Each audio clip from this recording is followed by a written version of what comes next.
nga toog fa te fépp foo xam ni itam am na fa bul fa dem wax na itam li nga xam ni moom moo am ci lii di wopp si sax tuddee ko feebar ndax waxul maladie malédiction la wax mooy mbas la romb na li nga xam ni mooy feebar. loolu yëpp mu nekk ay gindi yoo xam ni gën na yaatal kàddu yi nga xam ni tukkee na ci porte parole du jour kon ñu daal di wéy ba tey ànd ak waa Tivaouane ak Cheikh Anta Diop. ñu dem ba tey Tivaouane fekki fa Cheikh Anta Diop jombul ne daje bi nga xam ne ñu ngi koy seq ak taskatu xibaar yi dafa mel ni jeexagul Cheikh. waaw Pam Ngañ jeex na pare nañu dégg nga li nga xamante ne kàddu yi nga xam ne sëriñ bi moom la rotal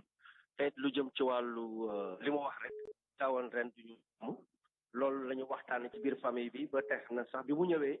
vraiment bi mu toogee daanaka famille bi yëpp ko wër la ñu wax naa ne woon Ndakaaru moom la ñu indi fii ci Tivaouane moom moo nekk message boo xamante ne leer na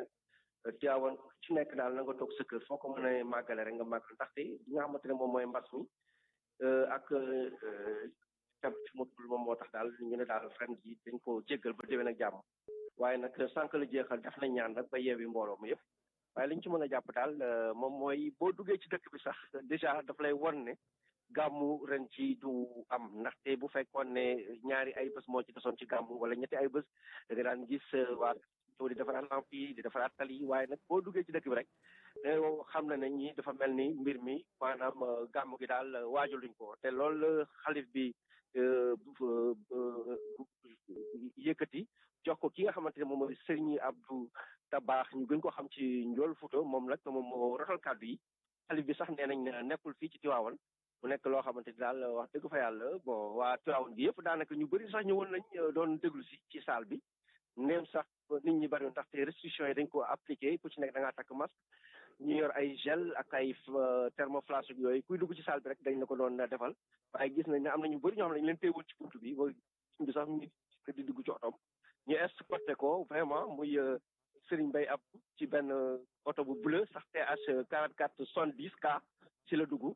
ak mbooloo mi nga xamante ne Serigne Habib Sy mi nga xamante ne doomu Serigne Mansour la moom it mi ngi fi ak ki nga xamante ne mooy Serigne Amit Sy mi nga xamante ne nag moom mooy yoroon kàddu Serigne bi yu jëm ci wàllu français mi ngi nasaraan bi nga xamante ne tekki na ko ngir journaliste yi kon nag li ñu ci mën a jàpp daal Pam Ngañ kon nag defe naa ne way wi daanu na Tivaouane liñ doon laam-laamee dina gàmm wala du gàmm Tivaouane ren ji duñu gàmm ndax mbas mi nga xamante ne moo dugg fii ci réew mi alaaji Papa bi jërëjëf Cheikh Anta Diop ñu gërëm la bu baax kon mu nekkoon kàddu yu ñu doon xaar mu war a tukkee ci xalif général kulli Tidiane Serigne Babacar Sy Abdou ñu gën ko xam ci Ndiol Fouta moom yëkkati na kàddu yi xam le ni daal Tivaouane du gàmmu ren te itam dégg ngeen fi nga xam ni fa la ko teg ndax laaj na kañ la ñu tëj jàkka yi ñu wax kañ la ñu tëj jumaa yi ñu wax mu jàpp ni loolu moo gën di farata gàmmu kon jàpp nañ ni loolu rek mooy li nga xam ne moom moo ci mën a tegu kon nag muy kàddu yoo xam ne tukkee na ci Serigne Babacar Sy Abdou loolu la askan wi doon xaar rajo Futur Média doon leen ko jottali ak suñu naataango Cheikh Anta Diop bi fa nekk ba tey kon mbokk yi du ñu def lu dul wéy ak yéen ci xibaar yi digg njoloor gi ñi nga xam ne nag fas yéene nañoo gàmmoo ren mooy daayira Moustarchidine wala Moustarchidaat ñu ne Serigne Moustapha Sy moom joxe na ndigal ci daayira bi ñu fas yéene amal li nga xam ne mooy gàmm gi Makhari Mbaye mi nga xam ne moo amee nag jokko gi ci daayira bi wax na nag dinañ amal gàmm gi waaye dinañ fexe ba sàmmonte ak diglay fajkat yi dañu déglu ay kàddoom moom Makhari Mbaye El Hadj Ndiogu Diène moo ko indi. Serigne Moustapha Sy jox na comité d'organisation bu daayiratul Moustarchidine wal Moustarchidaat ak ñëpp ñi nga xam ni ñoo bokk ci daayiratul Moustarchidine wal Moustarchidaat yi ndigal ci ñu waajal gàmm gi incha allahu na mu ko daan defee ca champ de course ci guddi gi nga xam ni moom la ñuy célébrer juddu yonent bi sallallahu alayhi wa sallam. D'ailleurs samedi bi le 17 mooy journée de nettoiement bi nga xam ni ci la ñuy seetal champ de course bi nga xam ni fa la ñuy fas yéene defee gàmm gi incha allahu ci teewaayam. xam ne gàmmu ren ji dafay am ci jamonoy mbas yan matuwaay ngeen fas yéene jël ci wàllum wér-gu-yaram ba benn loraange du am. waaw fi mu ne comme ni nga ko waxee day nekk ci contexte de crise sanitaire mais incha allah lépp loo xam ne mooy matuwaay ñi ngi jéem a sàmmante ak moom ñi ngi ci yee njaboot yi nga xam ni ñoo nar a jóge ci région yëpp xam nga ci wàllu boobu y a une équipe médicale boo xam ni daanaka une 50aine de médecins yoo xam ni ñoom it avec des ambulances ak yëpp jël nañ ci les devants ci côté sensibilisation bi ci côté respect mesures barrières yi lu jëm ci masque lu jëm ci gel lu jëm ci yooyu yëpp daal ñu ngi ci xalaat déjà am na ay réunion yoo xam ni def nañ ko ci ak yeneen yi ñuy waajal pour que daal ñu xool rek naka la ñuy fexe ba loolu lépp daal suñu borom man ci musal ñëpp. jërëjëf kon mu nekk ay kàddu yu tukkee ci Makhari Mbaye moom moo amee jokkoo gi ci daayira Moustarchidine war Moustarchidaat ci fàttali rek Serigne Moustapha Sy joxe na ndigal ñu waajal gàmmu gi foofa ca champ de course lañ ko fas yéenee amal ci lu aju ci wàllu mbas mi nag lu toll ci fukk ak juróom ci ay cas positif la ñu am ci juróom-ñeenti téeméer ak ñaar fukk ak ñeenti test yi nga xam ne amal nañ ko niki tey jii amul benn nit bu ci ñàkk bakkanam dañ ciy ànd ak docteur Mamadou Ndiaye mooy directeur bu prévention. ci juróom-ñeenti téeméer ak ñaar fukk ak ñeent test yi ñu def fukk ak juróom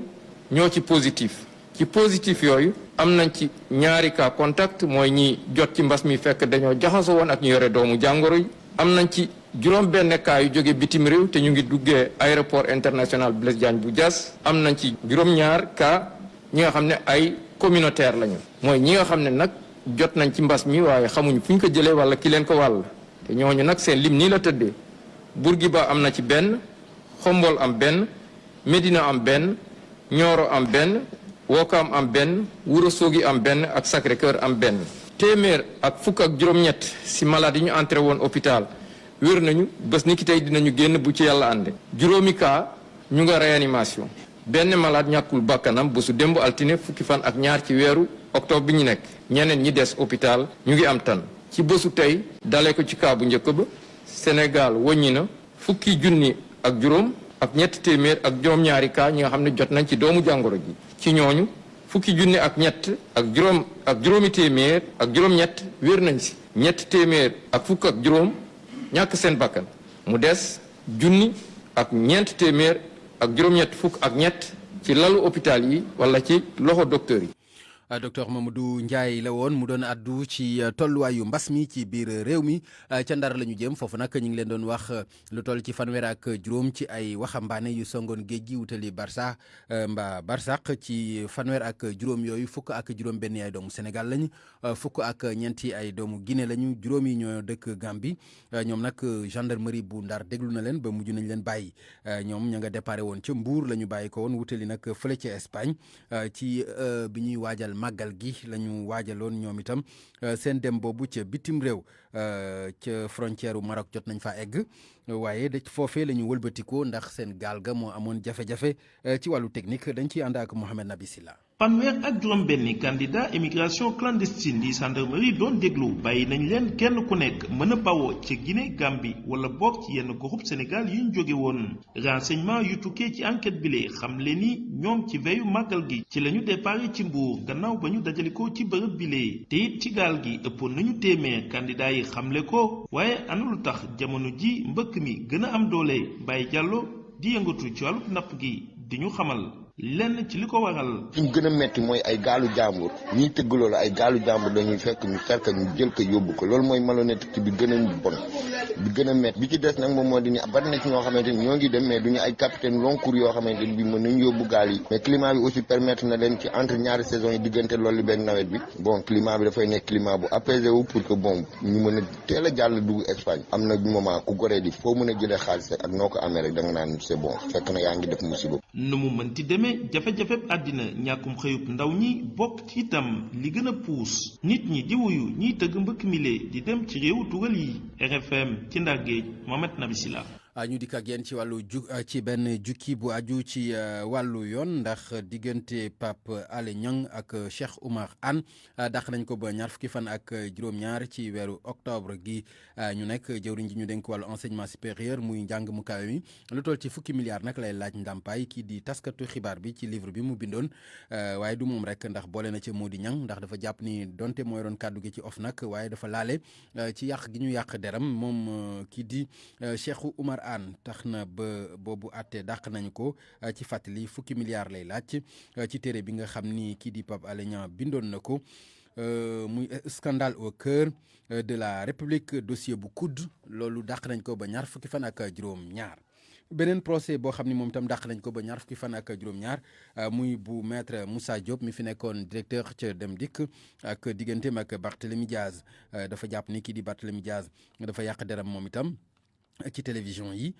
loolee la ko kalaame di ko laaj moom itam lu toll ci juróomi téeméer ci ay millions la koy laaj ndàmpaay loolu dàq nañ ko moom itam ci terrain bu ñu ne daf ko jaay parti bi di APR loolu moom moo indi coow li seenub atte ñoom itam dàq nañ ko beneenub atte boo xam ni dàq nañ ko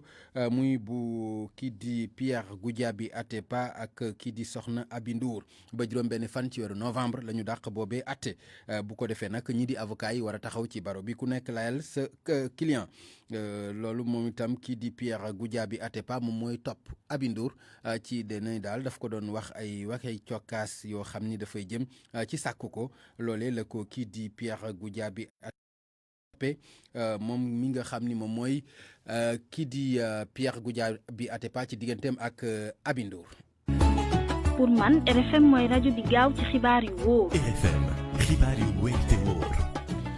dañuy dem ca Njaareem foofa nag dañoo gis ne jur yu bëri daanaka dañuy daal di nekk ca mbedd ya ak fi nga xam ne mooy tool ya di yàqal ñi di béykat yi loolu nag la ñu jàpp ne buñ ci indiwul saafara gaaw mën na indi jàmmaarloo ci diggante ñi nga xam ne ñoo fay def mbéyum dër bi ak ñeneen ñi nga xam ne ñoom moom jur ga duñ def lu dul ànd ci ak Babacar Diouf. jur yi ñuy bàyyi ñuy taxawaalu ci mbedd yi ci commune Diourbel boobu moytu dina yàq diggante nit ñi nga xamante ni ñoom ñoo nekk foofa fi mu nekk ni sax diggante sàmmkat yi ak ñenn ci ñi nga xamante ni ñoom ñooy béyam dër bi seen diggante neexatul dara li ko gën a yokk nag mooy téye gënu téye woon seen président union régionale yi nga xam ne ñooy mbéyam dër mi ci région bi police moo ko tegoon loxo. maa ngi tudd Mambay Diop di wax ci turu fédération régionale des maraîchers de Diourbel ñun dañu am jaaxle am coono vraiment am lu ñu metti muy béy yi ñuy bàyyi jur gi ñuy bàyyi ñuy taxawaalu dañuy yàqal ci tool yi ci toolu dër yi lu ñu béy daanaka dañ koy séddoog ak béy wala béy yi ëpp la ñu ci guddi ak bëccëg béy yi mbaam xuux yi xar yi daanaka amul kenn ku yeewati dañuy jofal rek bàyyi ñu dugg si tool yi di yàq di dem te loolu gënul ci diggante ay jullit diggante ay bokk diggante ay dëkkandoo am na ci sax benn cas muy kaaw Basirou Sall boo xamante ni ay béy dañoo dugg si toolam fekk mu traité béy ya lekk ci am yi ci dee ñu ne moo leen posé te loolu dafa gënul. fi mu nekk nii nag solution biñ ci gisagum mooy ñu fexe fourrière yi nga xamante ni ñu ko doon def ci commune yi ñu dellu siwaat ko ndaxte problème bi nag mu ngi ko jéggi loxo. dimbale leen ñu ngir yàlla yonent bi di yeew seen i jur sonn nañ yéen yi àq la da ngay xëy bàyyi sa jur mu dem lekki bu ngoonee ngay xool ndax suur na ak suur bi fan lay suuree ci toolu jàmbur loolu àq la jur boo ko mënta yor di ko dundal nga bàyyi ko wala nga jaay ko. ci boobu jamono sax société civile ak ñi nga xamante ni ñooy ñenn ci kilifa yi ñu ngi jox di dox tànku jàmm ci jafe-jafe yi nga xamante ni moo nar a dox ci askan wi nekk ci njaareem Diourbel RFM Babacar Diouf. Babacar Diouf ñu ngi lay gërëm bu baax ñu dem ca Kaolack foofa ca marché central ba fa nekk ñi nga xam ne nag ñoom ñooy mareyeur yi ñoom am nañu leen naqari lool ndax dañoo jàpp ni ka jiite marché ba dafa toppatawul marché ba la fay yàqu bari na bu ñu deful ndànk nag ñoom dinañu jël seen i camion wutali feneen ndax li ci gën a doy waar mooy bërëb ba ñuy defaree glace ba sax dafa paan te loolu àndul ak liggéeyu njaayum jën Ibrahima Diame lañ ci àndal. liggéeyu mareyeur yi ci marché central au poisson bu Kaolack nag daanaka doxatul ni mu waree machine bi doon defar glace moo taxaw am na weer di ko waral moo di condenseur beeg compresseur bi ñoo màggetaay bu jéggi dayo ba doxatuñu moo leen andil kon jafe-jafe yi ni mel Pape Ibrahima Diaw moom mooy chargé de mission mbootaay bi dajale kon liggéeykatu marché central au poisson bu Kaolack. gis nañ ne marché bi yàqu na parce que dara baaxatu fi gis ngeen usine glace bi depuis 1 mois amuñu glace château d'eau bi 4 machines la doon doxee 3 pann li nga xam ne mooy yóbbu ndox mi dara dematut. bu weesoo jafe-jafe yi ni mel mareyeur yi di ñaawlu itam anarchie beeg ñàkkum organisation biñ ne moom moo am ci biir marché bi de. gis ngeen tëli bi amatul ci marché bi lépp ay xeer la oto yi ñu ngi yàqu accès pour nga ñëw ci marché bi da nga def 1 heure de temps pour nga mën a dugg ci marché parce que dafa amoon aller am retour lépp sakk nañ ko joxe nañ ko ay place ñun amatuñ fu ñu jaar kon marché bi dafa mel ni ñun moomatuñ ko jox leen ko pour ñu utiliser marché bi donc loolu moo ñu naqari tey. ñi nga xamante ne ñoom ñooy kilifa yi yore wàllu napp gi te ne nañ dàquñu boycotté marché au poisson bu Kaolack. en tant que président national des mareyeurs mooy que ne danañ fexe ba oto yi nga xam ne ñooy ñëw ci marché bi fii di fi dugg di fi jaay jën danañ boycotté marché bi am na nag ay communes yoo xam ne ñu ngi waxtaan ak ñoom pour oto bu ñëwati danañ dem foofu yóbbu fa suñuy oto ku soxla jën fa la ñuy fekk mais marché bi moom danañ ko tëj. bu ñu sukkandikoo ba tey ci mareyeur yi de boo gisee marché central au poisson bu Kaolack di am jafe-jafe yi ni mel yépp dafa fekk ne ki nga xam ni moom mooy di concessionnaire bi respecté wul lii di convention bi leen tënk moo waral kon ñuy ñaan état mu saytu gestion marché central au poisson bu Kaolack Ibrahima Thiamé Kaolack rajo Futurs Médias. ca la ñuy des ba tey ndax kii di directeur bu marché central ba àdduna ci moom Cheikh Ndaw wax na sax ci appareil boobu nga xam ne dafa panne te moom mooy defar glace gi indi na ci ay leeral ñu déglu ko. panne am na fi pour dëggal mais panne bi ñu amee tamit réparé nañ ko ba pare ba commandé ammoniac que machine yi dafa machine yoo xam ne nii en 2003 la ñu leen indi woon si marché bi bi ñu leen indee si marché bi ak léegi je pense que ñu ngi si 17 ans donc totalement amorti donc man may ñëw matériel boo xam ne matériel bu amorti laa fekk mais malgré tout ça ñu ngi def lépp lu ñu mën pour machine yi mën a baax rien que 2 mois yi passé rek mois de juillet ak août panne nañ fa à 2 reprises yoo xam ne ñu ngi ko réparé à 7 441 000 bi ñu ko réparé ba pare bi ñu demaatee ba au mois de fin mois de septembre si la ñu amaat beneen panne mooy troisième panne bi yàlla def na oo nañ ki nga xam ne mooy technicien mi nga xam ne xam-xamam si loolu la màcc il a déjà réparé mais machine nekkul da ngay réparé rek mën a démarrer mais dafa am matière première boo xam ne moo koy doxal lu mel ni huile lu mel ni calcium ak lu mel ni ammoniac ñett yi ma cité yooyu yëpp am nañ fi mais ammoniac bu moo amagul ammoniac bi la ñuy xaar pour mën a démarrer waat par rapport ak glace bi ñuy wax glace malgré que suñu usine doxul mais am na ñu waxtaanat am na ay camion glace yu fii ñëw di joxe présentement yéen ak seen caméra ñoom waroon nañ leen yóbbu ba si camion glace bi gaare ñu ubbi leen ko wan leen ngeen jël ko caméra ne ngeen caméra yi yeneen yi parce que camion glace mu ngi si biir mais ñoom seen biir am na problème boo xam ne mu ngi seen biir par rapport ak xëccoo glace gi. kooku Cheikh Ndaw la moom moo jiite marché central bu Kaolack ñu dellu siwaat fii ci Ndakaaru ci kàddu yi nga xam ne nag moo tukkeeti ci député Aliou Dembourou Sow kii di jëwriñ ji ñu dénk wàllu dëkkuwaay di Abdou Karim Fofana jàpp na ni kàddu yi fa ñu ko yóbbu yàggu fa te dañoo salfaañe ay kàddoom ndax jàpp na ni la mu bëggoon a wax wuute na ak ni nga xam ne noonu lañ ko waxee moom Abdou Karim Fofana moo ko xamle moo nekkoon gànnu RFM matin ñu déglu ay kàddoom. il faut ñun tamit ñu nangu suñu diversité culturelle xam nga tey peut-être pël li muy tuddee jaasi ci langage décalém bokkul ak ñun li ñuy tuddee jaasi man Aliou Dembourou Sow xam naa ko bu baax nit ku ànd ak xelam la nit ku responsable la nit kilifa dëgg la mais yéen tamit da ngeen di jël interpréter rek benn kàddu jël ko def ko naka sudul noonu nu mu leen neexee dafa am loo xamante ne non mais xaar dañuy wax non man maay wax non man maay wax da nga may déglu am na loo xamante ne mën nga ko interpréter mais am na loo xam ne da nga koy adapté yow xam nga bu baax li ma la wax littéraire nga adaptation c'est-à-dire nit ku toog ferlo naan bu ñu defee lii ñu génnee jaas yi loolu amul même sens que yow mi toog bu ñu bañee troisième mandat ñu génne ay jaas bu ñu bañee troisième mandat loolu waxin la xam nga man li may wax dama koy assumer man du ma ku violent du ma koo xamante ne damay promouvoir violence mais Aliou Dembourou Sow ku ko xam man mii ko xam wax ji déglu ma ko waaye man mii ko xam naa nit ku sensé la nit ku raisonné la peut-être que capacité d'adaptation wu langage alpulaar bi mu utiliser ci contexte bi mu utiliser non da nga ànd ci wax ji da nga koy ñaaw wala ànd man xam nga man sama ngëm-ngëm ci mbiru ay mandat ak yooyu mooy politique dafa am jamonoy liggéey ak jamonoy élection nekkuñu ci jamonoy élection ci jamonoy liggéey lañ nekk man ay waxi mandat doo ma ci dégg mukk parce que li ma gëm mooy président de la république bu ñu ko falee avril 2019 ñu nekk octobre 2020 nit ñi di wax ci élection bu ñëwagul loolu c'est de l'irresponsabilité parce que ba léegi doon si laaj bi de bu doon kàddu yu ànd ak violence la dama koy ñaawlu mais man mi xam Aliou Dembourou Sow xam naa ne loolu jaasi violent wul jaasi mais da ngay déglu li ma lay wax tamit xam nga tamit li ma bëgg a wax dama koy wax bu fekkoon ne nit ku violent la wala waxinam lu violent la dinaa ne Aliou Dembourou Sow li mu wax du dëgg du yoon ci la ñuy des ba tey ndax Mohamed Ali Mouba moom def na ci benn taxaw seetlu daje na ak ñoo xam ni seen xam-xam dafa màcc ci wàllu kàllaama ak waxin ak lu aju ci naka la ñuy déggee wax ñoom daje na ak ñoom am na ñenn ci ñoom am na nu ñu gisee kàddu yi duñ def rek lu dul teewlu ko ak Mohamed Ali Mouba. waxu Aliou Dembourou Sow yi mun nañ ko jàppee problème de déggin ndax wax bi ñu génn ci contexte am la wala leneen la mu sukkandikoo ci Jibi Jaxate nekk sociologue nu mantamel wax boo deful attention ci wax ji mun na jur li nu mel. nit bu nekk fi nga bokk ak fi nga xam ni fa nga féete yenn saa yi nit ñi dañuy am nu ñuy waxee dafay am benn waxin boo xam ni nit ñi dañ ko mën a dégg foofu boo ko waxee neen ñi foofu nit ñi dinañ ko dégg dinañu mën a xam li nga wax lan la parce que noonu la ñuy waxee foofu am na ci ñenn façon waxin boo xam ni ci bërëb boobu nga nekk boo ko waxee nit ñi dinañu xam ni lii fii la jublu waaye nag boo génnee foofu même waxin boobu nga waxee ko feneen dafay indi jafe-jafe parce que nit ñi duñ ko déggee noonu donc dafay indi jafe-jafe déggin moo tax boo yeggee fenn fi di wax il faut nga xoolaat bu baax a baax ndax war ngaa waxee na ngay waxee fi nga xam ne d'habitude boo ko waxee ñu comprendre la am na feneen foo fa yeggee dafa am neneen noo war a waxee loolu nag moo indi jafe-jafe wax nekkul lu yomb parce que yenn saa yi nga wax am foo ko jubale kenn ki koy dégg am neneen nu mu ko déggee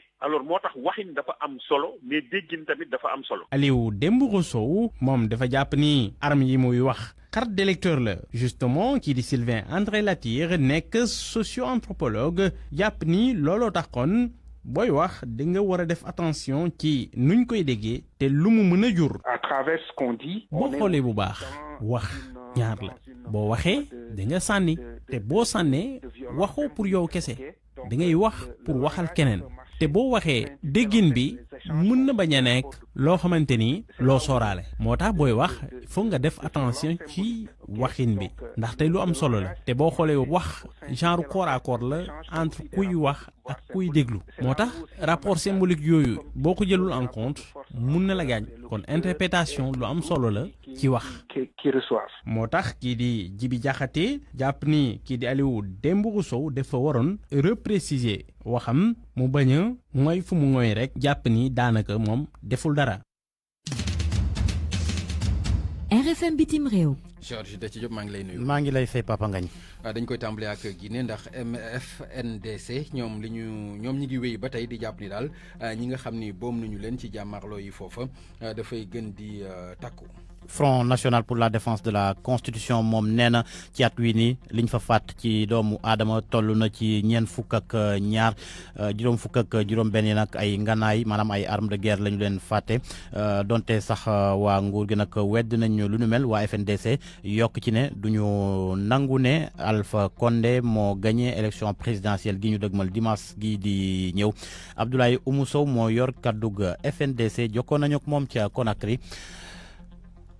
Au-delà de persister sur nos chiffres, le document est à la disposition. duñu taxaw di wax ci chiffres yi ndaxte document yi ñëpp yor nañu ko te wax nañu ci nit ñi ñaata ñoo ci dee nan lañu faatoo ak kan moo leen faat rax ci dolli sax am nañu ko fekkee ba xàmmee ci yenn agent yi doon tiire ci document yi nag moom lépp leer na xam ngeen ni ñun ci dictature la ñuy dund te gouvernement bi moom ci weddi ko la dëkk rawatina li mu def waaye ñun leer nañu ni xam nañu ni ngànnaay kenn du ko yore ku dul waa force de l'ordre Alpha Condé nag moom waxoon na ni am na dëkk yoo xamante ne ñu bëri faatu nañu ci bañ constitution yi waaye terewul loolu daal di jàll mu mel ni nag li mu def nii da ko mbébatoon na jaxle nañu naam waaye du tax ñu bàyyi xeex l'idée dictature di ko dalee 3 avril ci atum 2019 la ñu tàmbalee xeex bi mu nekk ni si te duñu noppi fi lekk Alpha Condé wàccu la élection yi ñuy dëkkmal le 18 octobre bi moom ci la bëgg profito ngir lewal toogaayam waaye duñu ko nangu mukk moom daal du lenn lu dul putschiste constitutionnel te askanu Guinée àndu ci tey àndu ci ëllëg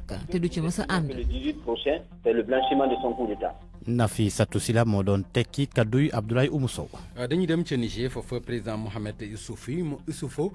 moom nag mi ngi wéy ba tey ci wax ni moom du ut ñetteelu mandat. loolee la dénk sunuy naataango yu France 24 moom nee na daal li ko gën a ñor moo di def lépp ba institution ya di ay institution démocratique te am doole ñu déglu Mahamadou Issoufou. Je ne me présente pas à un troisième mandat parce que j'estime. man moom wax naa wax ju leer du ma def troisième mandat te loolu promesse la boo xamante ni defoon naa ko askanu Niger te dinaa ko respecté incha allah dinaa respecté itam ñu am ay élections yu leer transparente libre ci Niger man moom wax naa bëgguma troisième mandat. kon waaye nag am naa xalaat ci troisième mandat yi gis naa ni am na ay spécificité ci ay réew yu bëri am na ku nekk nag nu mu gisee yëf yi daanaka am na ay particularité ci réew yi man nag du ma apprécier au cas par cas waaye boo xoolee tendance générale bi mooy limitation troisième mandat yi limitation mandat yi kon ñu am ñaar su ko defee nga may keneen ñëw ndaxte boo xoolee bu baax loolu mooy kon bëgg-bëgg askan Afrique loolu lañ bëgg kon dama jàpp ni ci loolu lañ war a tënku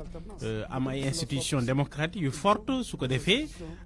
peuple bi tànn koo xamante ni doy na ko kooku gouverner. Fonctionner quel que soit celui que le peuple aura choisi pour le diriger. ca Guinée-Bissau moom njiitu réew ma àdduna ci doxalinu yoon Umaro Sissoco Embalo ne yoon mën na tax ba réew ma jëm kanam mën na tax itam bu ñu xeex lépp lu jëm ci wàllum criminalité trafic de drogue ak guerre naka noonu blanchiment d'argent ñu dem ba ca Bissau fekki Noa Mankali. Umaro Sissoco Embalo dafa doon wax ci cérémonie bu célébration bu journée nationale bu justice xamante ni at mi dañ ko célébrer ci slogan justice à la portée de tous. Umaro Sissoco Embalo bu dafa souligner ni justice bi ci àdduna bépp boobu dafa nekk instrument boo xamante ni moo gën a am solo loolu ci participation sociale pour ñu mun a défendre droits fondamentaux ak bu ordre démocratique. Chef de l'État dafa déclaré ni duñu mun a xeexal crime organisé bu dee amul justice indépendante. Sissoco Embalo moom dafa assuré ni nguur gi dafa engagé pour mun a uti ay partenariat ndax ñu mun a améliorer conditions yu liggéey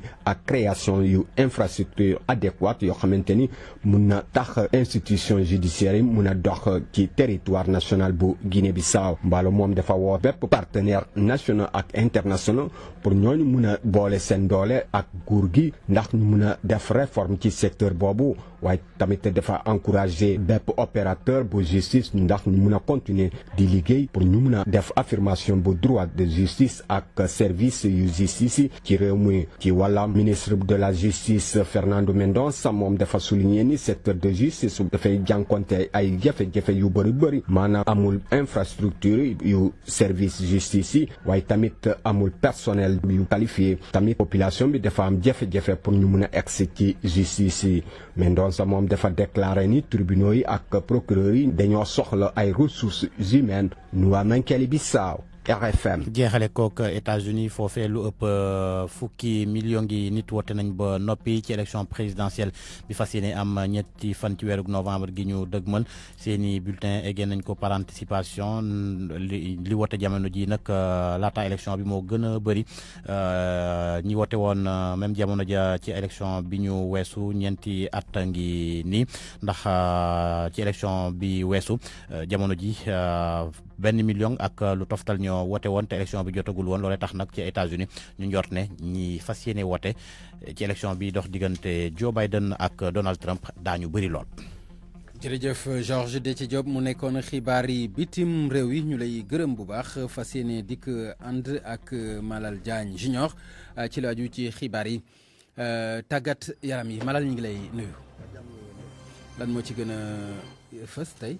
lu xew ca Thiès équipe nationale. waaw Mourabitoun yi. nu dem ak Sénégal ñu war a laale ni ki tey ji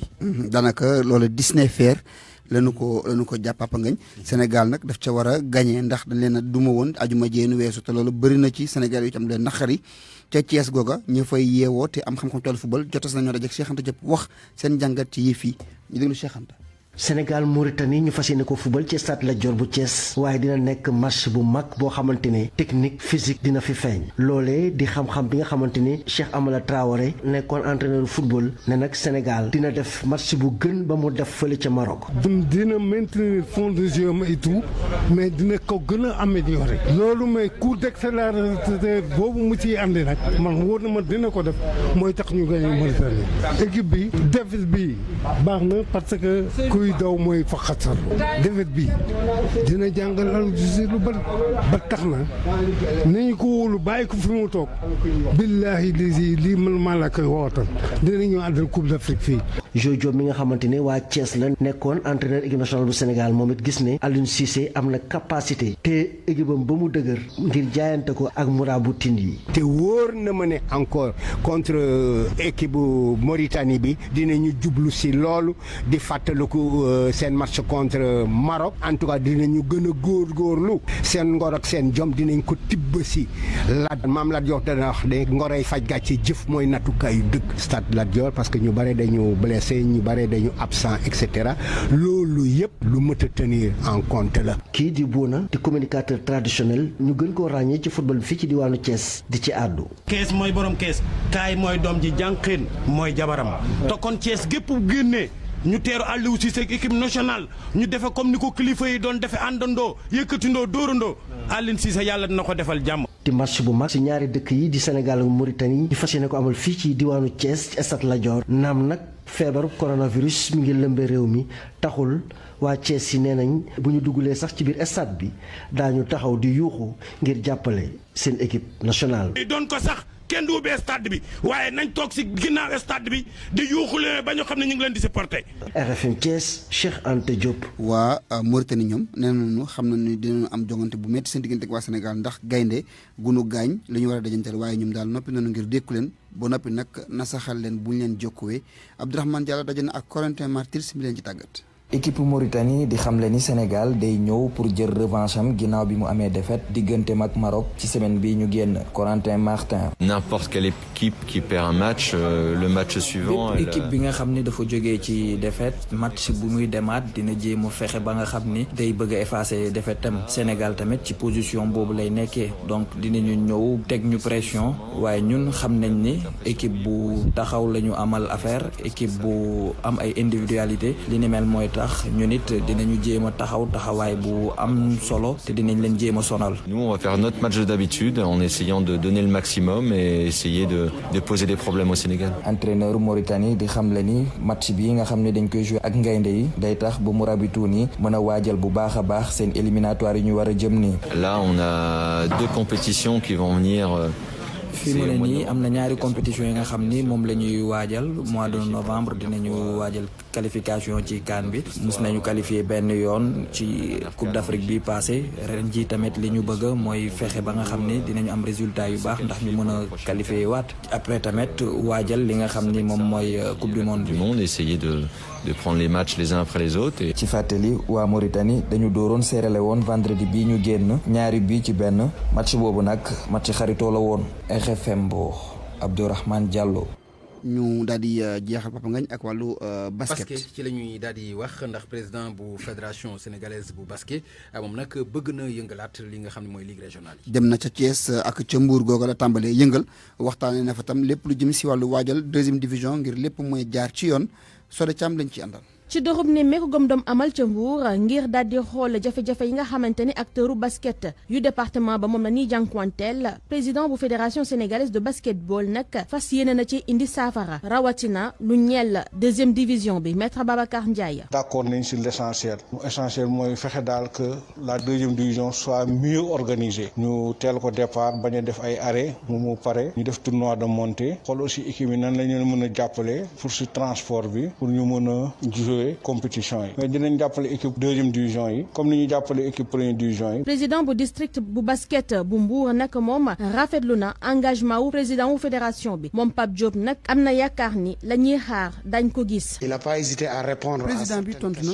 si laaj yëpp yu ñu ko tegal ci tabal ji wax na tam lépp lu ñu ko jox ni xaar mu tontu ca nee na dina ànd ak ligue yi ngir doxal leen te loolu dal na suñu xel ñu itam daan def suñu kéem kattan ngir liggéey bi yëpp jaar ci yoon. de l'échange qu'on a pu avoir avec le président. ci doxub ne meek googee itam président bu fédération bi fàttali na démarrage saison gi nga xamante ni jàpp nañ fukki fan ak juróom-ñeent ci weeru décembre lu ñeel première division bi ak juróom-benn fan ci weeru février atum 2021 lu ñeel deuxième division bi ci loolee nag président bu ligue bu Thiès moom nee na noppi na ngir daal di jàppale équipe yi nekk ci biir région wam Lamine Cissé.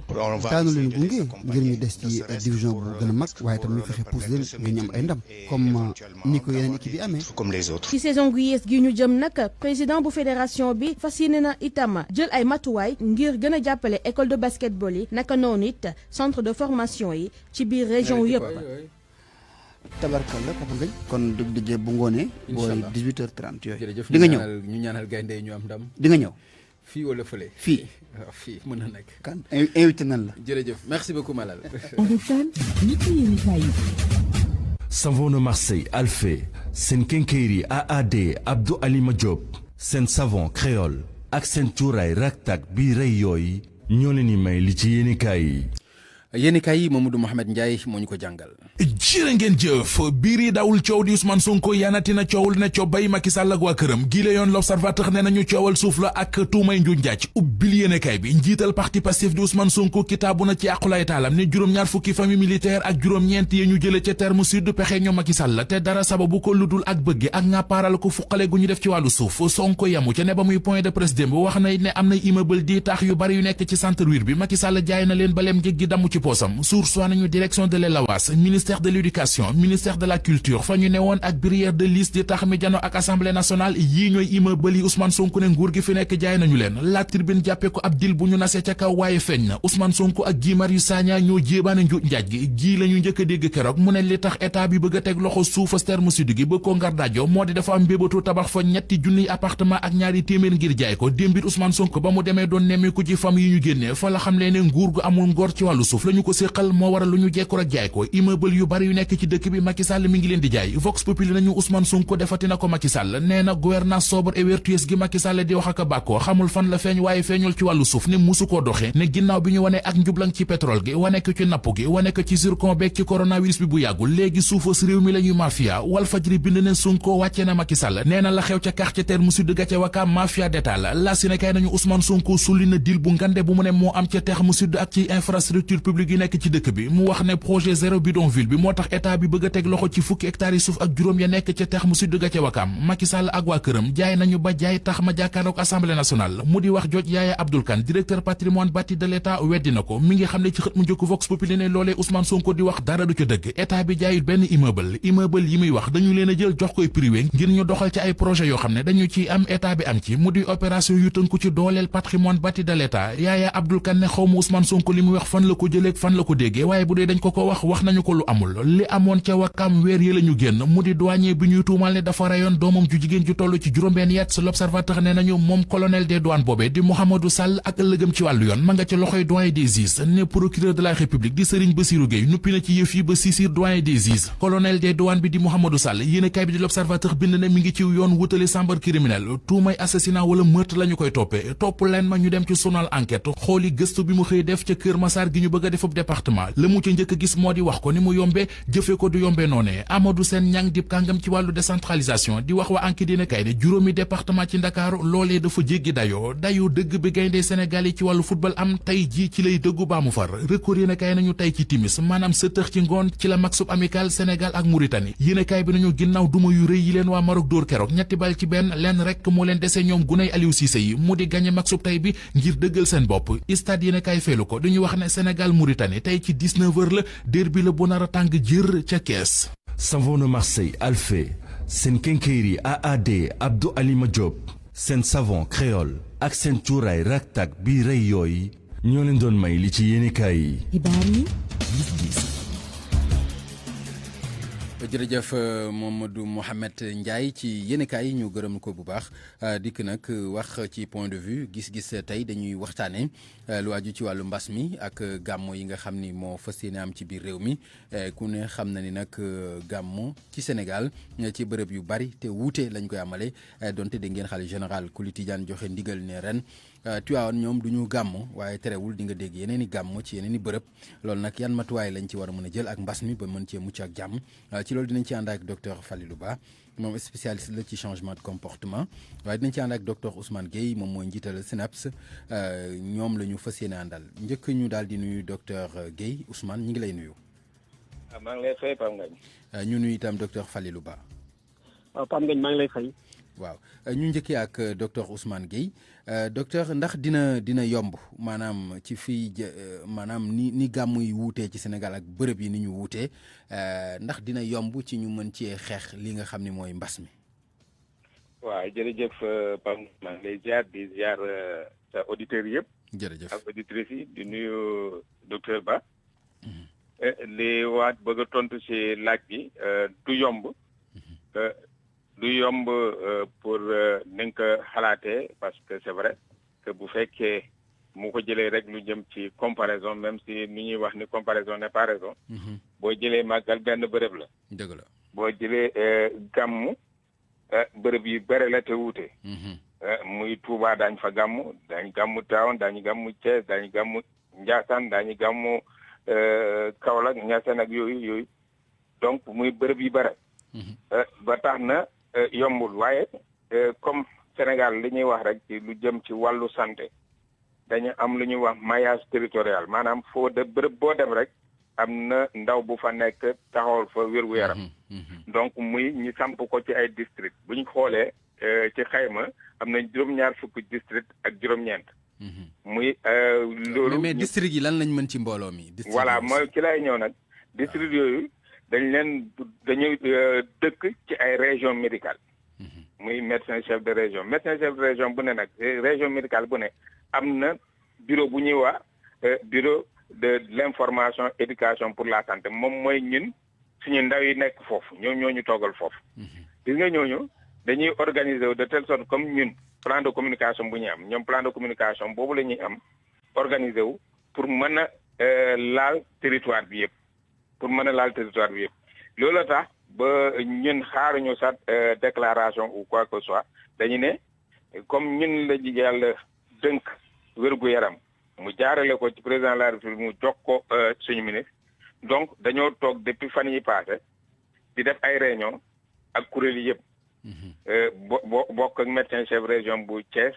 toog waxtaan xool nan la ñu war a tëralee mbir mi ak nan lañ ko war a doxalee ba tax na li dañuy jàpp ni la ñu def Touba ba vraiment ñi xalaat ni jural nañu ngënal même bu fekkee évaluation bi teel na tey mënuñoo wax. mais Touba itam am na lu ngeen fa fekk aussi am na lu ngeen fa fekk maanaam am na taxawaay boo xam ni. voilà am na lu ngeen fa fekk. moom lay wax noonu mooy li ñu def foofu xam nga dañu lëkkaloo. ak comité santé. voilà.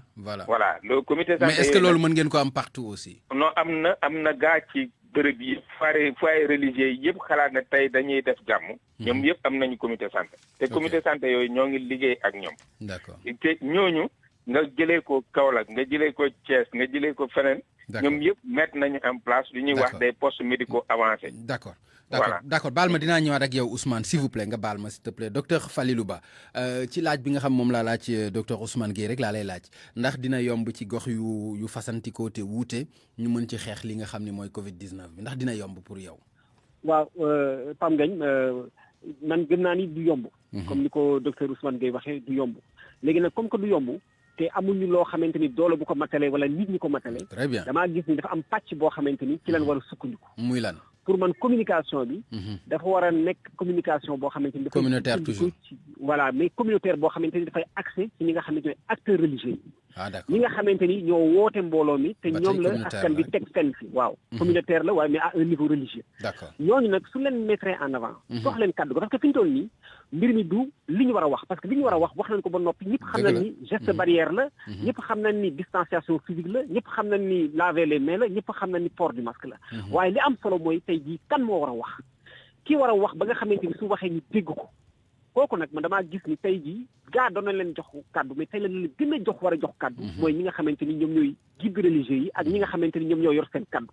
parce que ñooñu mooy ñiy woote gàmmu yi. ku ci nekk sa woote itam message bi war ci mën a bokkaale. voilà xam nga ñoom comme que occasion la comme que ñoom dañoo woote gàmmu. je pense que ñu mobiliser leen mettre leen à profit ñu mën a jël kàddu gi jëmale ko ci li nga xamante ni mooy geste barrière yi. dina xaw a am lu tuuti lu yomb foofu léegi seen ñoom li tax seen kàddu di am solo mooy. ñoom dayoo bi ñu toll la. c'est que dayoo bi ñu toll saa yi ñu wootee nit ñi dañ leen di bàyyi xel. ba pare seen kaddu du kaddu comme kaddu Falilou kaddu goo xamante ni kaddu gu ñuy déglu la kaddu gu ñuy topp la donc nag tey jii pour man doole bi nga xamante ni ñi nga xam ñoo ngànk communication bi fa lañ ko war a teg mooy fexe ba nga xamante ni lëkkaloog ñooñu gën a lëkkaloog ñoom la parce que ñu ngi lëkkaloog ñoom ba pare gën a lëkkaloog ñoom fexe ba nga xamante ni dañ leen indi ba ñu jël kaddu gi wax bu leer ni fidèles yi nga xamante ni ñoom ñooy ñëw nañu sàmmonteeg geste barrière yi encore une fois seen wax bariwul seen wax dafa néew seen wax dafa am lu mu lamboo te seen wax dafa nekk ci loo xamante ni dafay pousse askan bi ñu def li ñu def donc je pense que foofu mooy doole d'accord docteur Falilou merci beaucoup ma dellu rek ci docteur Ousmane Gueye docteur dégg nga li nga xam ne moom dafa jàpp ni rek mbir mi saafara si vraiment communication la loolu la mës a doon nag ndax am nga ni jàpp nga ni loolu rek la wala am na leen lu ñu ci war a mën a sof ci loolu waaw xam nga communication pàcc bu am solo la mais xam nga lu jëm ci manifestation religieuse organisation dafa am bërëb yu bare li ngay laal ay mooy maanaam li ñuy wax levier yu bare dafa am levier yu bare yoo xam dañ ciy laal xam nga dafa am organisation interne boo xam ni kuréel gi oote ñoom noonu la ñuy organiser wu te bu defe naa nit ki boo ko bëggee jàppale rek il faut nga dem bokk ci moom xam la mu bëgg nga ànd ceeg moom mën ko indil correction loolu lu am solo la loo xam ne ñu ngi koy def mooy démarche inclusive bu ñuy def pour lu participative bu ñuy def ak kuréel yi fa am deuxièmement mooy li muy wax noonu dafa am solo mooy kaddu gi ñu delloo ko chef religieux yi delloo ko chef religieux yi comme ni ñu ko amee ci màggal gi dañ ko amee noonu incha allah ci gàmmu gi su ma la déggee dafa mel ni daal mu bañoon a am kon moo gën gàmmu gi wala waaw xam nga mënoo wax ne mu bañ a am wala mu am mais loo gis lu ne rek dañ koy accompagner encadrer ko waaw famille religieuse bu nekk nag am nga sa liberté kii nu mu tudd organiser wala ñàkk organiser ci kaw am na fu ñu ko teg ku ci ne am nga foo ko teg donc du ma dugg ci débat boobu mais ñun luy suñu intérêt luy suñu mais techniquement yomb na ci yéen est-ce que techniquement est-ce que yomb na ci yéen non xam nga loo gis rek li ñu naan épidémie mooy mbas xeex ko yombut waaw yombut dafa laaj Pastef dafa laaj ressources humaines mooy maanaam loxo. d'accord léegi ndax loolu jàppandi na ressources humaines bi. wax dëgg yàlla suñu côté. waaw ñu ngi def suñu kéemtulaay kattan ba am ressources humaines yoo xam ne dana doy wax dëgg yàlla pour couvrir. manifestation yi mais li may wax noonu parce que danga may rek ma wax ni. mais nga baal ma nga tënk ko rek problème mu temps la waaw dama bëgg chef religieux yi. ñoom kaddu gi ñoom lañu koy jox. ñoom lañu koy jox. parce que ndigal boo gisee ñuy wax ndigal dafa am connotation spirituelle. waaw dafa am connotation spirituelle ndigal du joxe ordre kese. mais connotation spirituelle boobu. moom lañ ci bëgg. bu ñu ko amee rek. mooy ki ñu koy jox mu jëfe ko moom teg ko ci. voilà taalibe yi yëpp dinañ ko jëfee bu boobaa dina yombal ñun suñu liggéey. parce que mbir mi amul secret. mbir mi lavage des mains la port de masque la ak distanciation. d'accord. jërëjëf Ousmane Gueye gërëm naa la docteur Falilou Ba bu fekkee am na kàddu boo ci sànni rek s'il vous plaît. waaw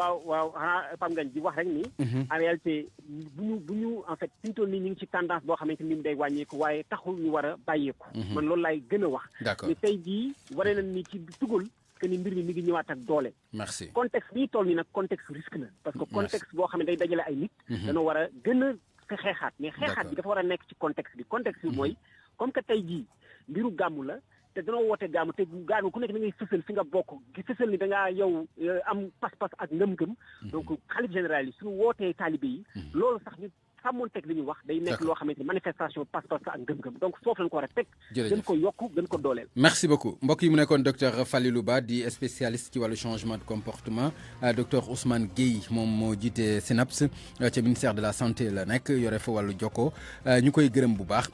mu nekkoon xibaar yi diggu njolloor gi ak rajo Futur Média bi ci gën a fës nag jàppaleen ko muy ren gi Tivaouane du ñu amal gàmmu muy mawlut du ñu ko amal loolu nag mu ngi tukkee ci xalif général bi di Serigne Babacar Sy Mansour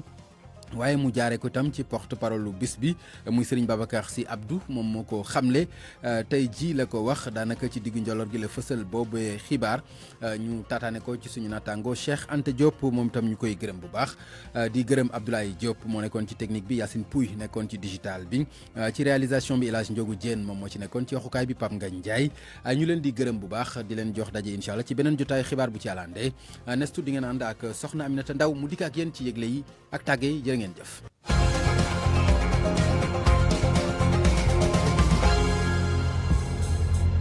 Créole, savon de Marseille 100% naturel.